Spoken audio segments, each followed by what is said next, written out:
Hello, everybody. Brian, welcome back. Hey, Hope good to Easter be was back. good. Yeah, here we go again. Let's do it.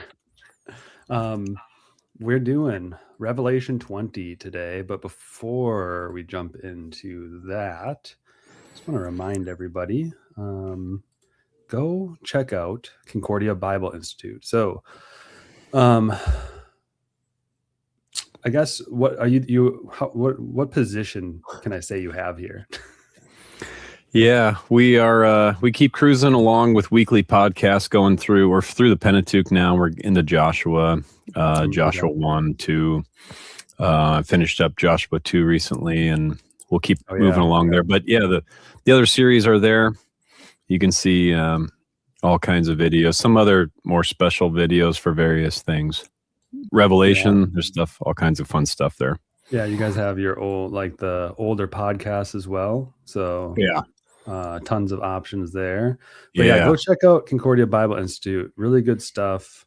If you like Christian content, I mean, there's more than enough for you to look through here. And you finally did over 400 videos. It's about time. I have like 10. That's amazing. Lots to look at there. Yeah, I'm waiting for some sort of certificate or something to come from YouTube. I'm waiting on that. All right. Well, do you want to give us, since we missed Easter week, Holy Week, do you want to give us a rundown of where we were at? Maybe reviewing 19 a little bit.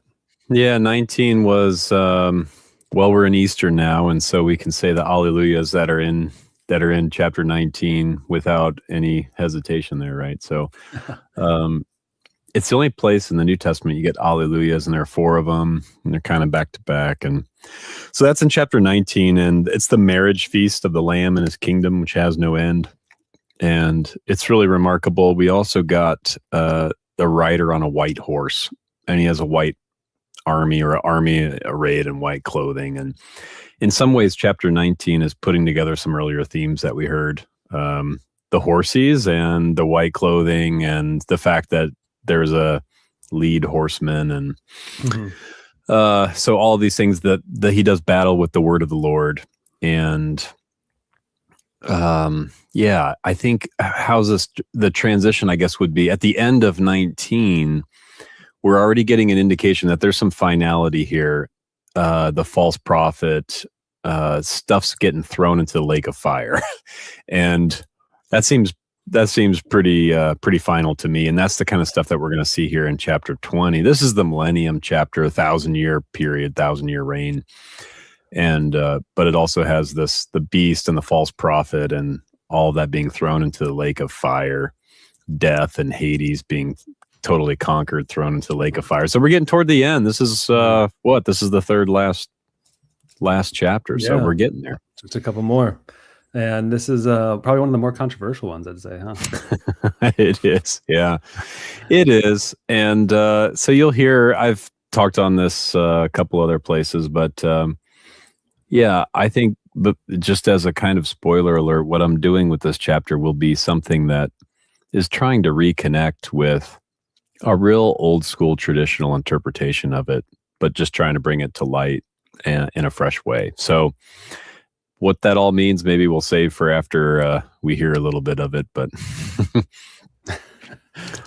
all right. Well, should I just start by, you want to jump right in the text, or how do you want to do that? Yeah, let's, chapter 20, we're going to get the 1,000-year period here, and then this final defeat of Satan and death and all of this. Now, maybe we'll just start with the first 6 verses.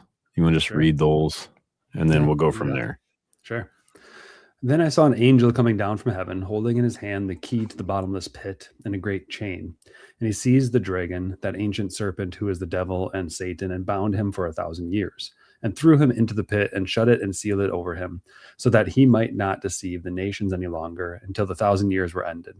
After that, he must be released for a little while.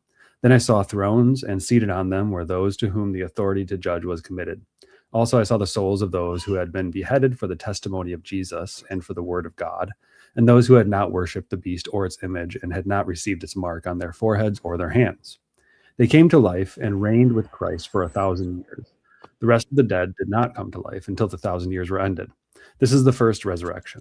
Blessed and holy is the one who shares in the first resurrection. Over such the second death has no power, but they will be priests of God and of Christ, and they will reign with him for 1,000 years. Cool. Fun stuff. So, I don't know where to even start with this. Millennialism is a thing, and you've maybe heard of that. The Kiliist controversies, maybe you've heard of that. Some of our listeners out there. What is that? Okay, Kiliist that's the Greek word for 1,000.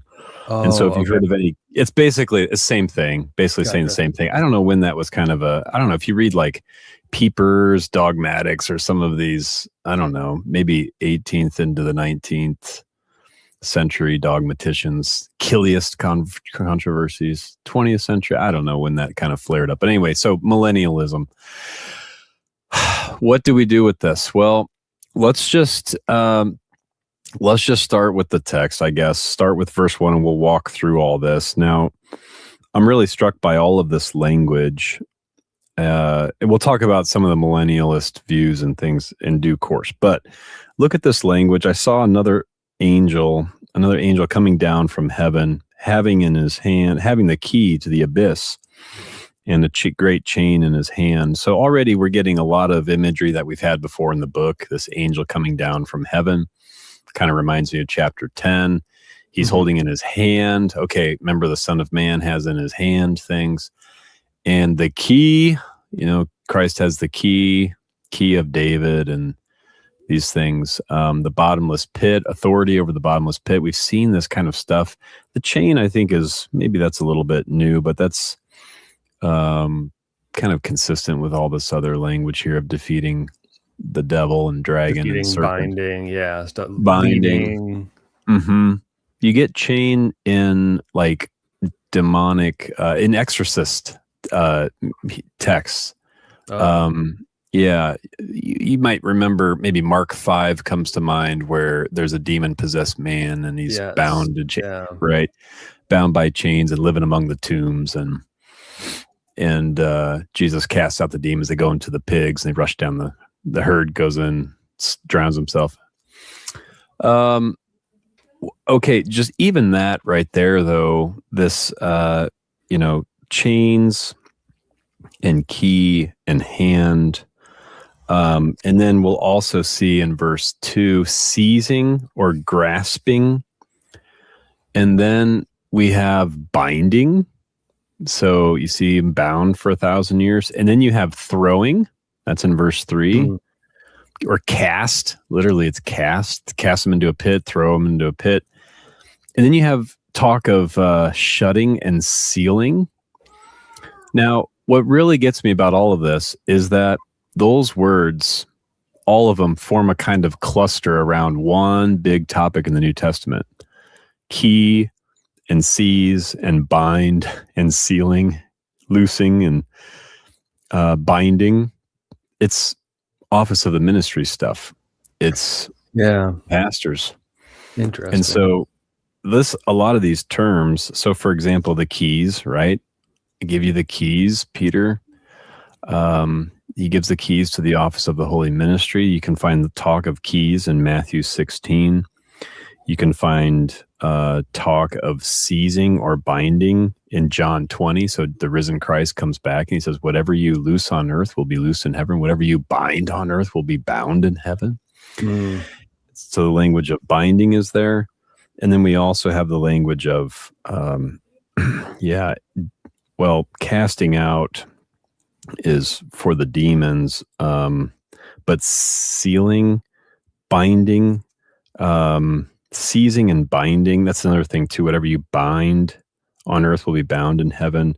And then seizing and grasping, whatever you hold on to or seize or grasp, it is seized or retained. And so I think that's more than just a little significant here, that we have all that kind of talk here with Satan and him being bound and cast out. even that's very, I mean, that's exorcism kind of talk, like the talk of chains and casting out. You cast out demons. You're throwing him down into the pit. You're casting out. Um, throw, cast, and shutting and chain and all this. That's also very. That's ministerial talk, I think. So these first few verses get me thinking about imagery that we see elsewhere in the New Testament for the office of the holy ministry. And I think that's totally cool, because here then, are we getting a picture of what happens when the ministers do what they do? You'll remember that when Christ sends out the 70, they cast out demons, they forgive sins, they do the things that pastors do. And then he says in response, I saw Satan fall like lightning from heaven. Oh, and interesting. You know, like when? Like in primordial times or right now. or right now. And I think his butt's getting kicked every single time. And in that way, we get a picture here in chapter 20 of what's happening through the office of the ministry, even right now. It could also very well be this kind of climactic, at the end, they're thrown into the lake of fire. I'm all fine with that, but I think it's participating in a present tense reality that's going on in the life of the church. Does that make sense? Yeah, that does make sense. Yes. That is, it's very consistent with how we've been reading the rest of Revelation as well. This is happening now, and it did happen, and it will happen. Yeah, I know. It really is. And I think, so here's the other thing too. Even the talk of binding, I think there's something of, I mean, the binding talk is all over the passion narrative, and they bound Jesus, they bound him in various ways. And I wonder if even that talk is, even Satan's defeat here is recalling for us the binding of Christ, who underwent that to defeat the devil. I think there's like a twofold thing going on there, where it's, he was bound and he was cast and I think even that is reminding, oh my goodness, that's what happened to our Lord, but he underwent that so that he could defeat the devil. And so nothing happens apart from Christ in Revelation. And I just love that, because even the defeat of the devil is like meant to remind us of how he was defeated. Yeah, that's very interesting. Yeah, I think it's a lot of fun. So, okay, and then what do you do with the 1,000 years? So here's where I don't know, I maybe get a little bit tricky, and that is at the end of verse 3, it's until the 1,000 years were ended. After that, he must be released for a little while. Mm-hmm. That little while, to me, that's the same kind of thing that we've had before in the book. He knows that his time is short, and the souls under the altar are told to rest for a little while. Actually, we even have those, don't we? The souls who have been beheaded in the very next verse. So this language of little while, they're told to rest for a little while. I take this little while to be the time of the church, and I know some have differed with me there. Some say that Satan has a little season, Satan's season. So basically, whatever you do with the 1,000 years, at the very end of the world, he's released for a little while, and things get like doubly, triply bad, and then it's the end. And this is where most people are going to be like, we're in the 1,000 years, look how bad things are, that kind of thought. Yeah. There's going to be, some would say, well, whatever you do with the 1,000 years, I guess, some would say we're in it right now. I think we are. I think we're in the, I'll say more about the 1,000 years in a second, but I think some would say like we're on this timeline where Satan hasn't been released yet, but he will be for a little while before the end comes. Mm-hmm. And he gets this little sliver of time, like when things are really getting bad. I don't think so. I think Satan's season is right now. I think what he's doing, and we'll see this later, when he's like deceiving the nations and gathering them for battle, that'll be verse 8 and 9. These are things he's already doing. I think Satan is totally active in his little while right now. But I think the 1,000 years is Well, think of the Bible and think of the numbers earlier. How does it use thousand and how does it use all this stuff? Well, um, thousand would be something like complete and total reign with Christ. Now, when does that happen? Well, and here I'm tapping into just an old school observation. It's Augustine and it's many others. And I think it's totally right. And there's no reason to depart from it. I don't think it's all that complicated. And that is, I think people reign with Christ when they're baptized. I think that's the first resurrection of verse 6. That's the first resurrection. I think it's baptism. And I think the reason we have 1,000 years is you reign with Christ completely and totally in baptism. And this is also why I think 1,000 years is repeated 6 times in a row. So if you look at... I was just going to ask that. It does seem just repeated over and over. So verse 2, verse 3, verse 4, verse 5, verse 6, and verse 7. We didn't read 7 yet, but there you go. Here's another one. Yeah, there you go. 1, 2. 1, 2, 3, 4, 5, 6. Now, why is there 6 of them? I think the 1,000-year period, I think there's 6 of them. John has jam-packed his book of Revelation with numbers. So I think there are 6 of them because he knows exactly how to count and he knows what he's doing. I think there are 6 of them for the 6 days of creation. I think it's for the 6 days of the week. I think so the only other place in the Bible that talks about 1,000 years is Psalm 90, where 1,000 years are like a day. I was just going to ask about that as well. I know, because that gets abused too. That can it does. It does, and I think the 1,000 years like a day. And Second Peter has that a little bit. He just quoting Psalm 90, so it's really one place, but 2 if you count Second Peter. But I think the reason you get 6 of them is because this is the life of the baptized. Every single day, you reign with Christ. It's day after day after day after day after day. I think it's meant to recall the 6 days of creation, the 6 days that you're meant to work, the 6 days that you... And it sounds like Luther, when you wake up every day, day in and day out, you reign with Christ, make the sign of the cross. I think that's why there are 6 of them. And I think the 1,000 years is meant to get us thinking about a daily reality. Why would you need to mention it 6 times? I just think if the 1,000 years is such a whatever, just mention it once. But 6 times in 6 consecutive verses, I just think there's something else going on there that's meant to be evocative of our life with Christ day in and day out. Yeah.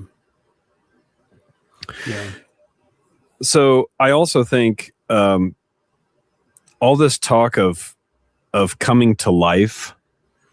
So if you look into verse 4, all this talk of coming to life has happened earlier in the book. Oh, I should say too, thrones, verse 4. I saw thrones. Now, everywhere else in the book, whenever thrones is plural, it's the 24 thrones. Like 24 elders. Yeah, there you go. 24 thrones. We've seen that all throughout the book. But here, curiously, at the end, it's just thrones. And who's on these thrones? Isn't it usually just the 24? And now I think we're starting to realize the Christians reign with Christ, and that is they're sitting on those. Who's on these thrones? Everybody, all those who reign with Christ, those to whom the authority was given to judge. And Paul speaks this way in Corinthians. Don't you know that you'll judge even the angels? Like you'll have all kinds of judgment given to you. The souls of those that have been beheaded for the word of God, those who haven't worshipped the beast or its image. It's a lot more than just the 24 now. Those who haven't received the mark on their foreheads, they came to life and reigned with Christ for 1,000 years. So, I think we're now getting the sense of the thrones that have been reserved for God's people more broadly. And this language of coming to life, this is another thing that just, I think, coalesces nicely. We've already had in Revelation talk of God's saints coming to life.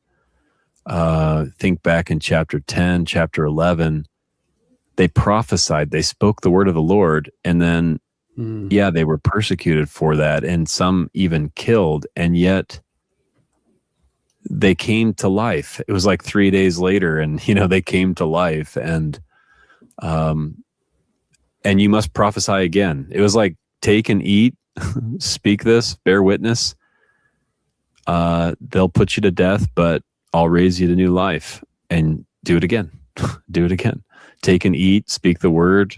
They'll put you to death, and I'll raise you to new life. And that was just like, that's just what it means to be a Christian. That's just what it's all about. So, well, now you've got me really curious about verse 5 here. Yeah. If I'm tracking your meaning, that's an interesting one. Yeah. Yeah. So, because we have the first resurrection is baptism, but then we have the rest of the dead did not come to life till 1,000 years were ended. Yeah. What am I missing? Yeah. The rest of the dead, I think that's everybody. The rest, like the rest of the number, rest of the company of God's people. So like everybody that John sees has already been beheaded for the testimony. They've received their reward, as it were. They came to life and reigned. So he sees, I think, the people who have gone before him reigning with Christ. Oh, I see. So the rest is like those who have not been beheaded. Yeah, that's right. That's right. But still follow Christ. Yeah, they're all, everything is, yeah. I think everybody has died. Sure looks like it. That's why I was like a little confused by that. But that makes sense. They're all dead in some way, it looks like. But yeah, I think the rest of the dead did not come to life until 1,000 years were ended. Yeah, I think this is the time of the church. This is the time of baptism, and he sees those who have gone before, and he also sees present tense. Even the talk of reigning with Christ, in Revelation, that is present tense stuff. They will reign with Christ on the earth. We had that in chapter 5, verse 10. They will reign on the earth. And that's the same language, like reigning with him for 1,000 years. Chapter 5 has already told us they're reigning with Christ on the earth. And so blessed and holy is the one who shares in the first resurrection. I think that's a reference to baptism. I think that's when we're raised with Christ. So you think Colossians 3, set your mind on things above where Christ is. You've died and your life is hidden with Christ in God. So this kind of, the second death is the big D death. That's the spiritual death. That's the eternal death. And so over such, the second death has no power. They will be priests of Christ and of God, and they will reign with him for 1,000 years. Even that, go to chapter 5 real quick. Take a look at chapter 5, verse 10.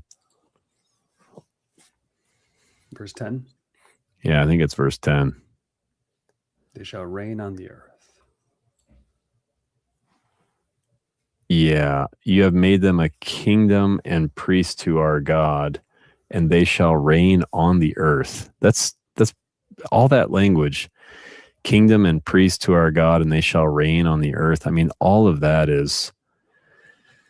that's the kind of language that you get in chapter 20, which is why I think this 1,000 years stuff, that is exactly the kind of language that's in chapter 20. So I think this is present tense stuff.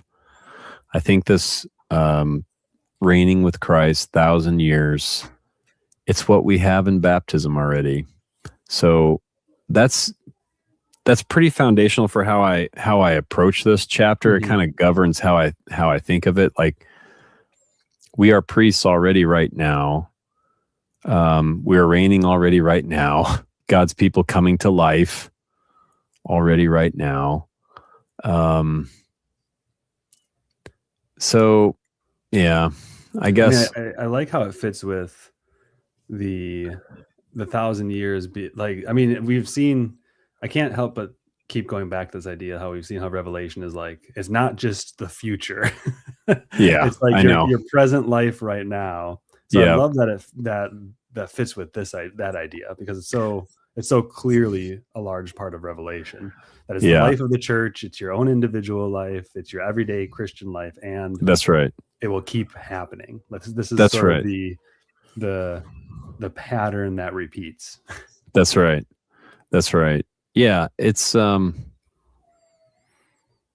like, it can be as simple as just saying, when are you raised with Christ? Well, you're raised with Christ spiritually in baptism. You're raised with Christ bodily at the resurrection of that. It's like you had just one word there that has more than one layer going on. When you just say, you'll be raised, you've been raised with Christ, that kind of thing. And I think Revelation it's just brilliant in that way. It does it a lot. I also think it's kind of the sort of thing. I don't know that you would get this if you just jumped right into chapter 20 raw and you didn't think about the earlier chapters. Like, I like your point about consistency with the rest of the book. So we've been through 19 chapters together, right? And then we've kind of hashed this out, and we've seen maybe a layer of depth there. And if you keep that in front of you as you go forward into chapter 20, then you see that. Then it's like, well, actually, what happens if this is more than just way down the road stuff? And then it starts, I think, coming alive. Yeah. So, yeah, I think it just comes out so clearly if you read this straight through. Yeah. It's hard to ignore. Yeah.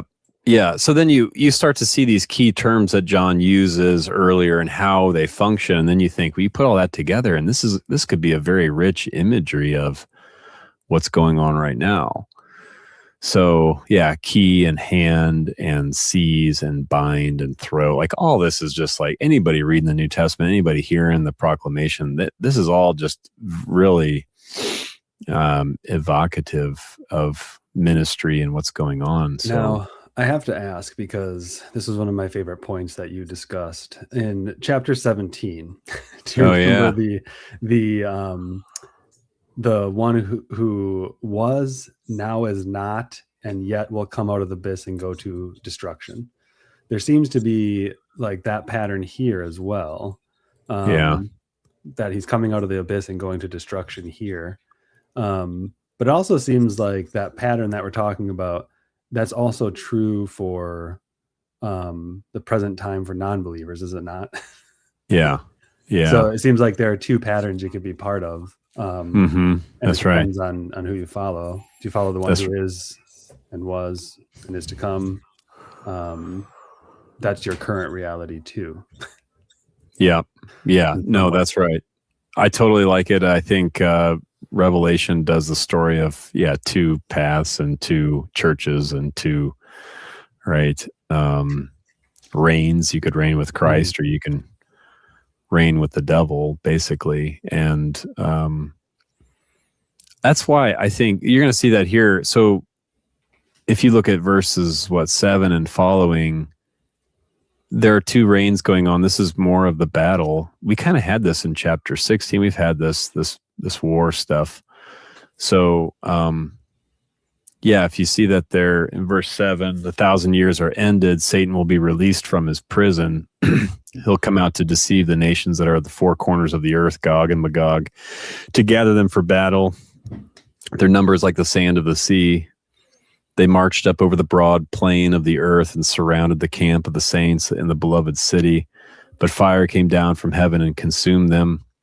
And the devil who had deceived them was thrown into the lake of fire and sulfur, where the beast and the false prophet were, and they will be tormented day and night forever and ever. So this is another reference to this little, I think, so one pushback I've gotten over the years is, well, what do you do with this, like 1,000 years are ended, then Satan is released? And I think it has to do with our kind of impoverished understanding of this word ended. It's really, if you remember Christ saying it is finished, tetelestai, it's that same root here for finished as in fulfilled, completed, brought to its.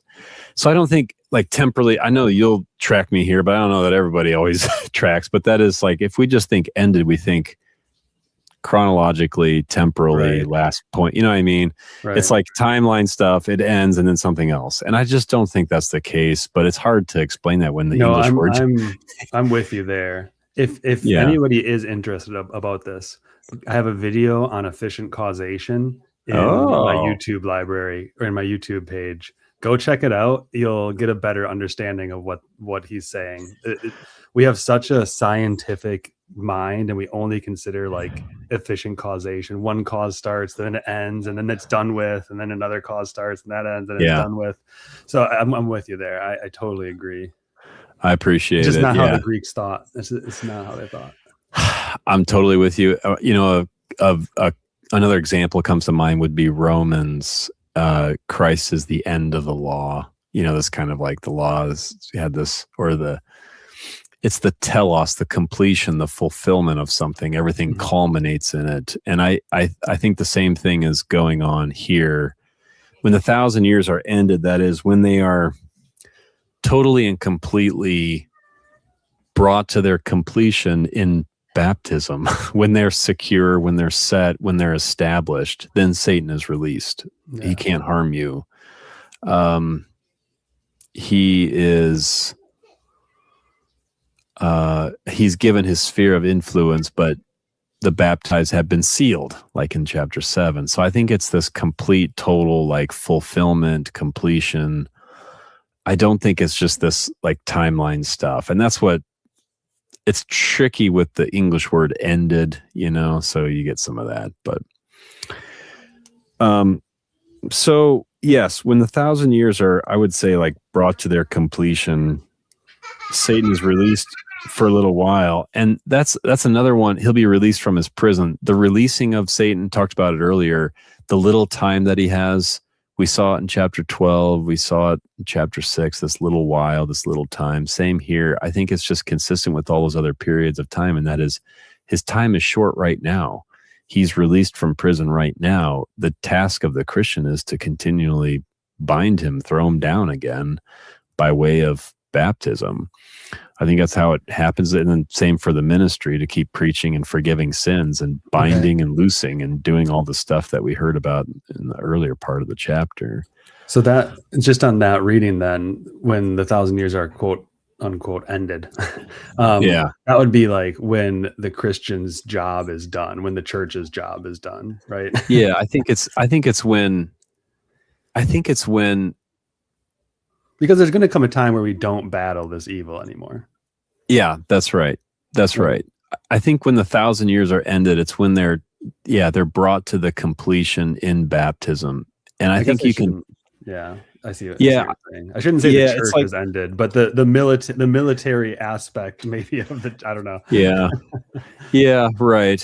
When the 1,000 years, like when all the baptisms are brought to their completion, you might say. Yeah. There'll be a final defeat of the devil. The thing about the deception that in verse 8 there, like deceiving the nations, already back in chapters 2 and 3, we're told that the devil does this stuff. He's already deceiving people right now. And he's doing this, the four corners of the earth. It's a global phenomenon. He's deceiving the nations. Gog and Magog are, I don't even know how much we really know about them. They're in Ezekiel. It looks like Gog is some sort of ruler from a land of Magog. And this is in, I think, Ezekiel 38, 39. They're kind of like representative of God's enemies. Okay. I don't know how much I don't even really know what those words mean etymologically.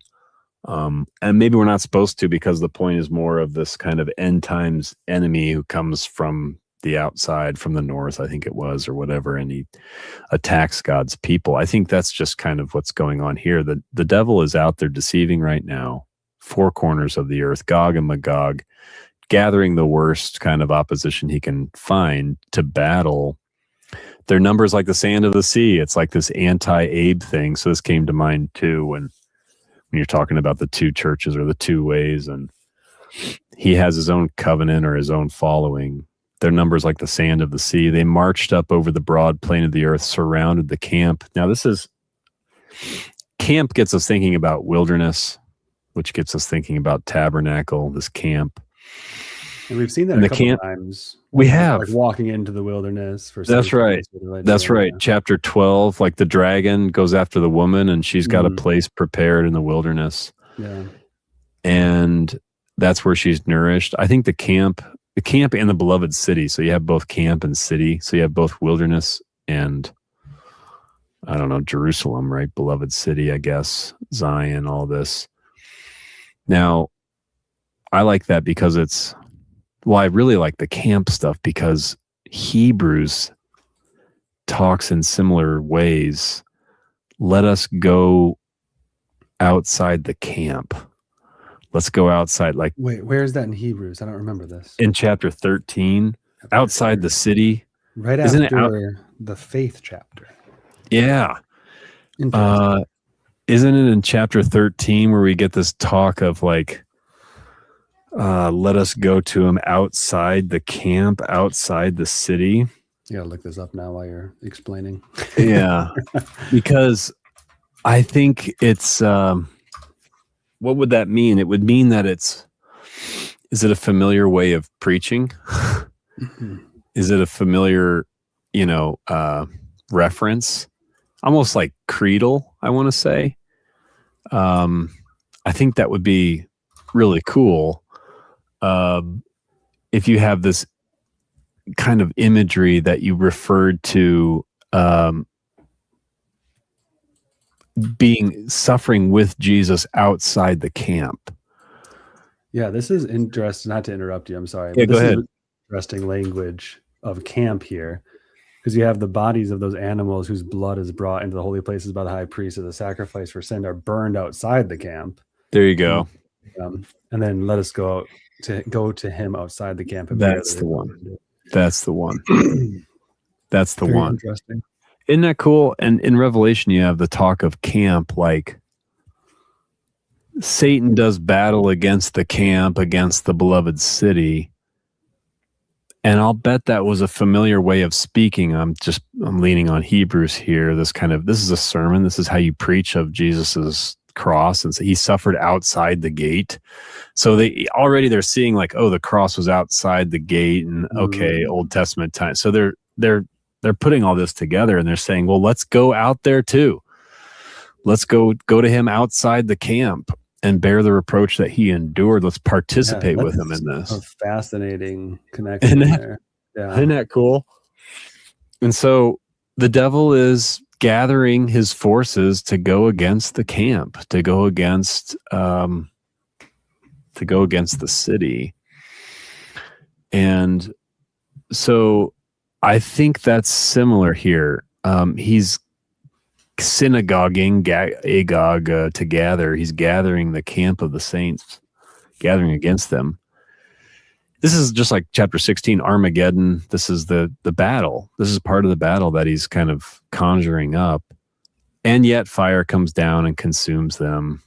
I mean, this is like, sorry, I'm so struck by this. This is quite amazing because it's like Christ is our sacrifice. Yeah. Who's being burned outside the camp right now in this? It's like anybody who Christ is not covered by that sacrifice. I know. That's exactly what Hebrews 13 says. I know. The sacrifices were burned outside the camp. I know. That's so amazing. Isn't that fascinating? Yeah. It's like, I never noticed that.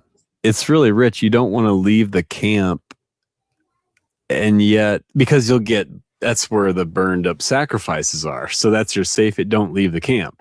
Yeah. But then Hebrews, there's another twist there. And that is, Christ he bore the reproach outside the camp like a rejected sacrifice. And yet let's participate in, that kind of thing by way of being united to him. And let's go outside the camp and bear the reproach that he did.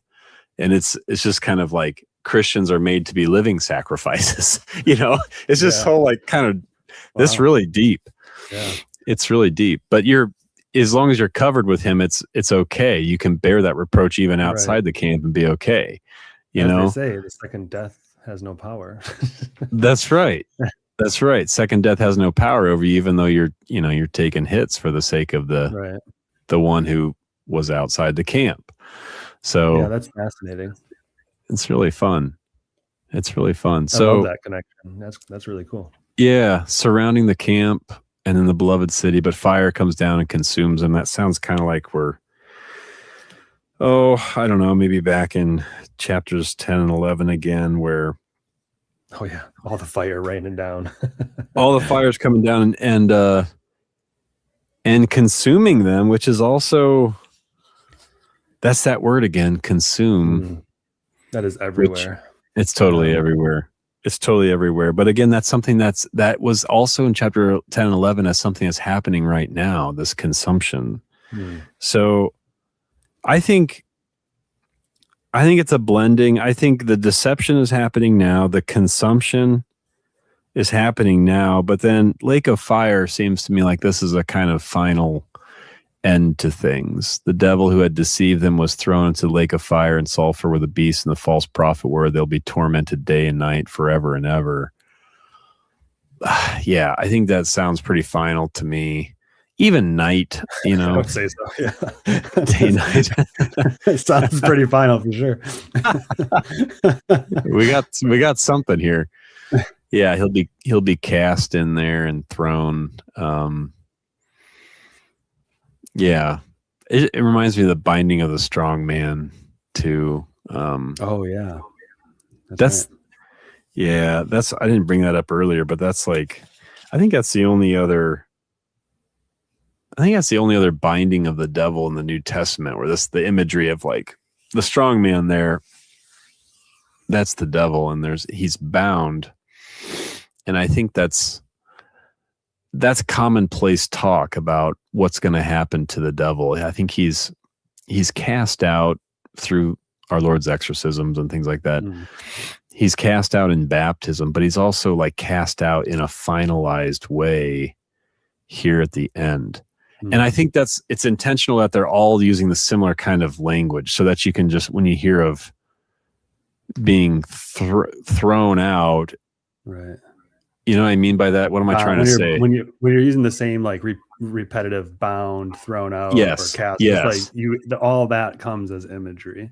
Yeah, it does. And so you want to think of, you want to bring to mind, the casting out that already happened in baptism, the casting out that already, right? So you just, every time sins are forgiven, like all this, you want to, and I think it's also very comforting because it's like, look, this will be the final, this is where things will end. And that is the casting out that you experience, like the people who were possessed, or you, when sins are forgiven and all this, like that leads to a final defeat. Don't worry about it. The Lord, has defeated sin, death, and the devil once and for all, forever and ever, So yeah, it's really cool. And it's like, even then it's still like, there is a forever and ever there, but it's also like a present reality too. It's that's what is really interesting. I know. And even in other places in Revelation, we do. And in chapter 7, we saw it by way of night because there is no more night. Yeah, that's right. And even the day and night is like, well, that's going to end. So it's even kind of like, I think it's even kind of breaking in right now, day and night. It's like a forever done deal even right now, if that even makes sense. Yeah. So, okay. You want to read the last little bit here? Sure. We'll close it up. Then I saw a great white throne and him who was seated on it. From his presence, earth and sky fled away, and no place was found for them. And I saw the dead, great and small, standing before the throne, and books were opened. Then another book was opened, which is the book of life. And the dead were judged by what was written in the books, according to what they had done. And the sea gave up the dead who were in it. Death and Hades gave up the dead who were in them, and they were judged, each one of them, according to what they had done. Then death and Hades were thrown into the lake of fire. This is the second death, the lake of fire. And if anyone's name was not found written in the book of life, he was thrown into the lake of fire. Man, it's getting intense now. Yeah. Great white throne, somebody seated on it. Now, I guess the first thing is, we've been here before. We've seen thrones. We've seen somebody seated on a throne. Now, earth and sky fleeing away, no place was found for them. This is, I think, we're getting toward the end. It's rattling creation. I saw the dead, great and small, standing before the throne. The books were open. Now, I guess the first big point I want to make here is like we've been in a similar place before. We've had a throne, we've had someone seated on it, we've had books being opened, right? Now, interesting, we have plural books. Books were open, and then another book was open. So we have a single book and a plural book, which is kind of interesting. And you remember in chapter 5, we had the throne, we had someone seated on it, we had the book being opened, and we talked a lot about how that all sounded like divine service stuff. The books being opened, or the book being opened, I should say, is the task of the Lamb. The Lamb opens up the book. It's the word going forth. And here it's like there seems to be one special book, but also many books. There's a book of life, and then also plural books. And it's, I don't know, I guess you can go a couple different ways with this and you might end up in the same place. But plural books, I mean, the Bible is made up of plural books, but it is one book. So you have this kind of like many books, but one book. You also have, I would say, Christ as the book made flesh. And Psalm 139, all my tears in a bottle, are not my days all written in your book? This idea that he has books for every one of us, or somehow we're participating in the one book that is opened up by the singular book. It's kind of like Christ is the book. He's the one that opens the book. And yet his people are recorded in that book. And so in that sense, he has many books. He has many people. He has many deeds. The dead were judged by what was written in the books according to what they had done. I love the fact that, so first of all, think worship service, but then also think it's the book that's the lens for the works, for the things that they've done. It's not like it's just whatever they did. It's what they did through the lens of the book. That's how he sees all the individual books. That's how he sees all the individual works. It reminds me of, well, all the talk in James and Romans and elsewhere about good works and faith and the works that you do. Well, even Revelation, actually. Chapter 14, didn't it have, blessed are the dead who die in the Lord, for their works do follow them. Oh, yeah, that's right. Yeah. Remember that? Yeah. And I think here it's, what do we see when we look at good works or any works? Do they proceed from faith? Do they flow from faith? And if so, that's the kind of works that follow. That's the kind of, you built it up, and it's not hay or straw that's being burned up. It'll be silver and gold. It'll stand the test. And I'm just trying to draw on Corinthians here. Yeah. But the works last, and the works are seen through the lens of the word. They're purified by the word. They're made holy by the word. All those works are. And yet there are awesome works that are done by unbelievers, non-believers. And when you look at them through the word, it's showing that it doesn't proceed from faith. Without faith, it's impossible to please him, and all this sort of stuff. So I think there's something about the one book, and then those who are the many participating in that one book going on here. And that's how I kind of parse it out. I think Daniel has talk of books also, and I think Revelation is kind of drawing on that, but making it a little more precise here with there's one book. It's the book of life. The dead were judged by what is written in it according to what they had done. You'll notice. No, really quick, sorry, just on Yeah, what you go just ahead. read. Does it say Yeah. the dead were judged by what was written in the books, plural, according to what they had done, or is it supposed to be in reference to the book of life? This is verse 12. Yeah. Yeah. I saw the dead, both the great and the small, both the mega and the micro, which is kind of interesting too. Um, age and heaven and how that all works, right? Both the big and the small, standing before the throne. So now we're back in even that reference to standing, right? Who can stand? That's chapter 7 Oh, talk. yeah. So I think, there's a lot of worship talk here. Isn't there? Blending of worship with books opening and who can stand before the throne.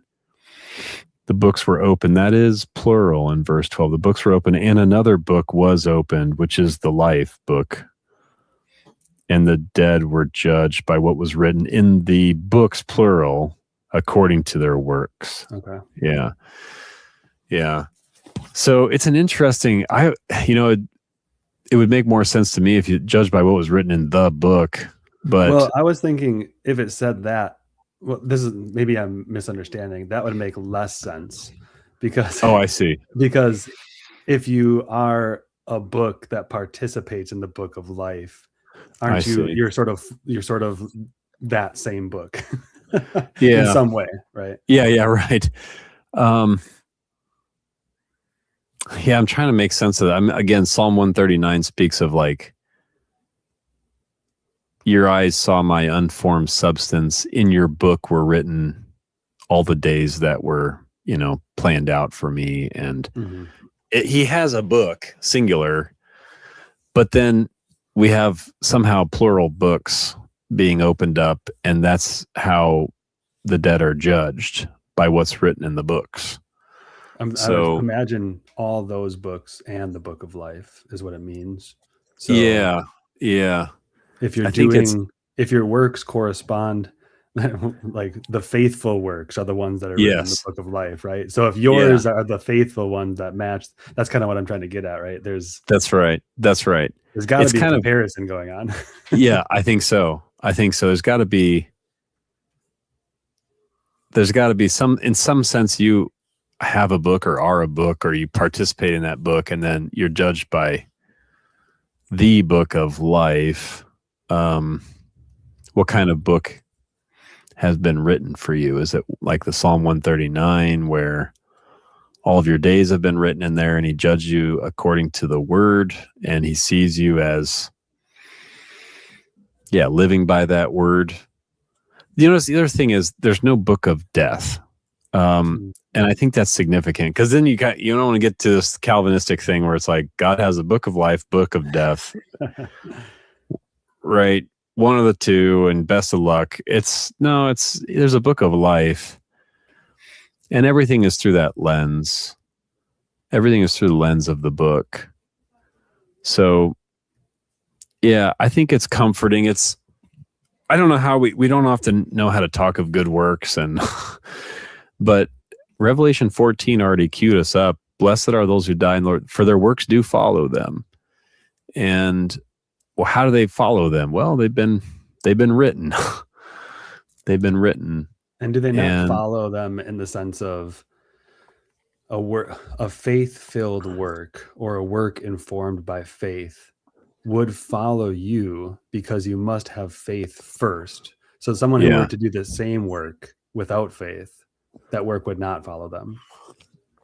I think so. I think it doesn't last the test. It doesn't last the, what is it? Corinthians speaks of the fire, that if you build on it with hay or stuff, it'll be burned up. It won't last. It won't remain. I see what you're saying. I guess what strikes me is like the following. So it almost like you have to have a principle of action, which is faith. I see.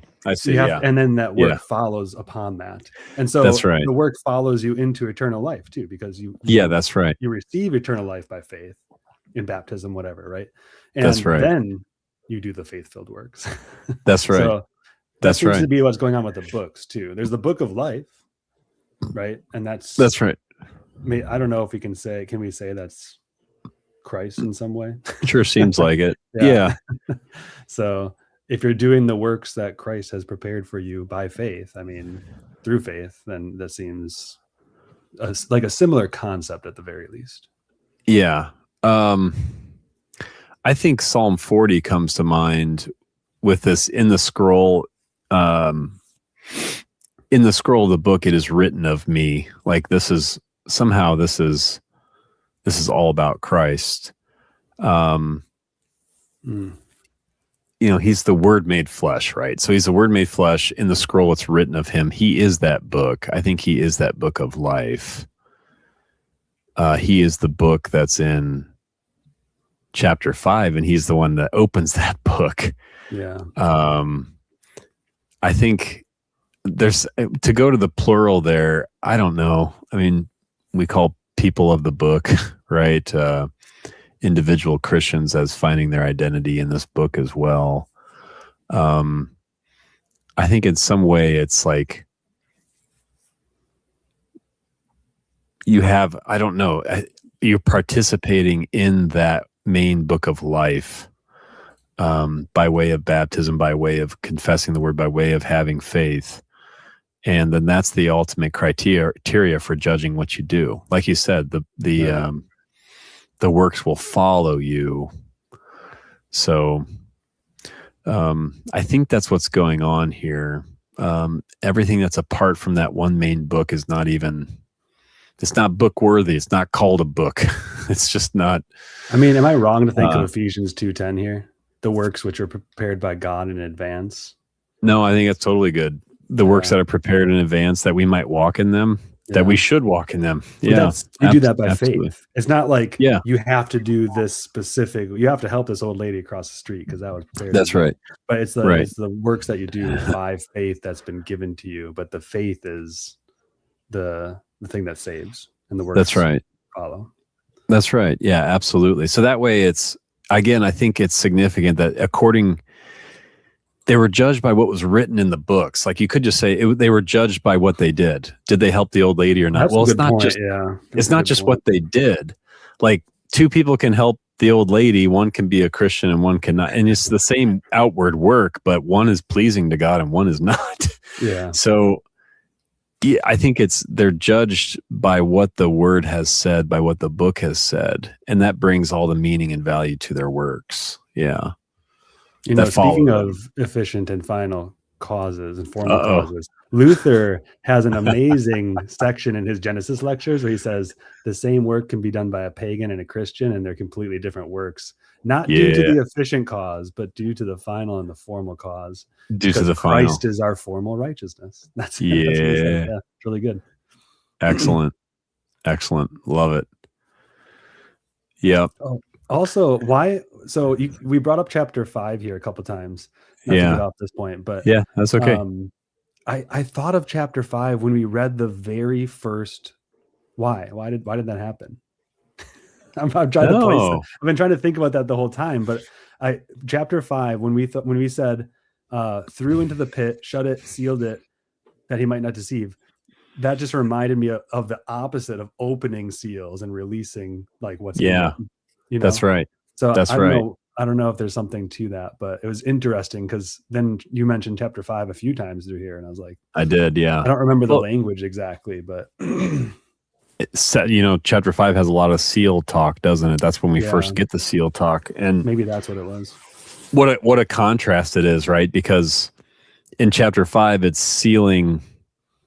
It's the seal that needs to be opened, and in chapter 20 here, so what a contrast! Then you seal up, you seal up the devil. Also the hand, like holding in his hand, I think, what was it in the... Oh, that's right. That is there. Chapter 5, the book was in the hand, wasn't it? The scroll or the biblion. That's right. Was in the hand. But yeah, there's a lot of chapter 5 going on here. And I think that's worship service stuff. So even with the books, it's like the books of the Old Testament, the books of the New Testament, those books are being opened up all the time, and they're judging us by what we've done. And that is, these people have faith. these works are flowing from faith.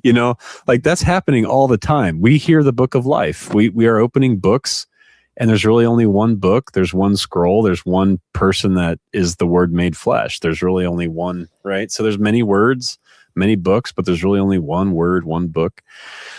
And that's constantly going on. And yet, maybe we get this consummate final, judgment where, as we see there at the end, the seas giving up the dead, death and Hades, they're all judged according to what they had done, right? And that's a totally different judgment. That's just, everybody's being judged according to their works, it looks like. And yet, right, one has faith and one's totally dead. And so what's dead is they're thrown into the lake of fire. That's the second death. That's a final capital D death. Anyone's name not found written in the book of life. So that's the other thing too, is that the books plural might be a little odd, but at the end of the day, names written in the book of life, singular. Mm-hmm. Mm-hmm. And it doesn't even speak of, again, it's not like, and then there's a book of death that also records all these names, right? It's just there's the book of life. So you speak of it in a very positive sense, and then it's that which is rejecting it and not wanting anything to do with it, thrown into the lake of fire. So, yeah, fascinating stuff. Chapter 20, yeah, for sure. The millennium. So I guess I never really said the millennium. So why we have different millennial views. Some take the 1,000 years literally, and then it's like the pre-millennial, Christ comes back, and then there's 1,000-year reign. Literal 1,000 years, and then it's the end. So pre-millennial, he comes back before the millennial. There's post-millennial, where it's like, well, we need 1,000-year period of peace, love, harmony in the 1970s before he comes back. So we need this millennial reign first, and then he comes back. But there's also the amillennialists or non-millennialists, and I don't even know if I like that much, because I was going to say that doesn't really get the view that we have here. Not really. Like a millennial means, it sounds to me like there is no millennial. Right. Well, there's a millennial, and that is just how to present. Yeah, it's totally there. So yeah, how do you understand the millennium? Yeah. And that is, there's definitely a millennium. It's 1,000 years. It's not literal 1,000 years, and it is complete and total reign in Christ in baptism, which will be brought to its consummation at the end. So there is a millennium in that sense. So excuse me. So anyway, yeah, so Lutherans have, I don't know, sometimes Lutherans are called the amillennialist group, but yeah, I don't like that. That always kind of, I don't know. I never really liked that very much, because it sounds like we don't even believe anything about 1,000 years. Get those isms, though, they have to they really exclude a lot, right? They're just kind of like, these are the outlines, this is the framework, how you can think about it. I don't know. Yeah. So I don't even know how helpful that is even now. Like, I think it's much more complicated than just like, well, there's three main views. There's a lot going on in this chapter, and so very cool. Yeah, fun stuff. I'm gonna be thinking about that for the rest of this week. Isn't it fascinating? Like, let us go to. I know we're not doing a study of Hebrews, but even that one verse, I know. That one verse is like, let us go to him outside the camp. That is just, that's a whole sermon right there in a phrase, isn't it? Yeah.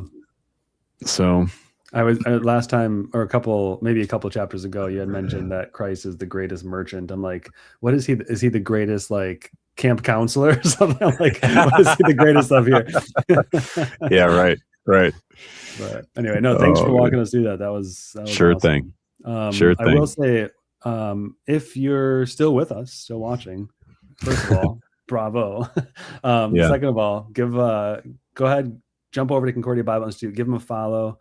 They have a ton of good stuff. And it's all Brian talking about stuff. So it's always fun. They got Old Testament stuff, the top 40 texts. I really like that one. And then they even have the Revelation one. Am I not seeing it? Yeah, if you want to listen to the whole thing straight through, it's right here. If you want it in a podcast format. But yeah, tons and tons of content. So go check that out when you get a chance. All right. Excellent. Do you want to give us a quick summary of what we're going to see next time? Hey, yeah, new heaven, new earth. We're ushering it in. The first heaven, first earth passing away. What's it going to look like? New Jerusalem coming down from above. Is that just an end times Jerusalem, or is there anything about it that roots it in the here and the now? Stay tuned. I'm excited. It'll be good stuff. I think I know the answer, but we'll wait It'll and be see. a lot of fun. That's All right. right. By now, you should know the answer. Yeah. Well, all right. Thanks Good. everybody for watching. Don't forget to like and subscribe and share the video. It does help us a lot. And we'll see you next Saturday. Yeah. Thanks.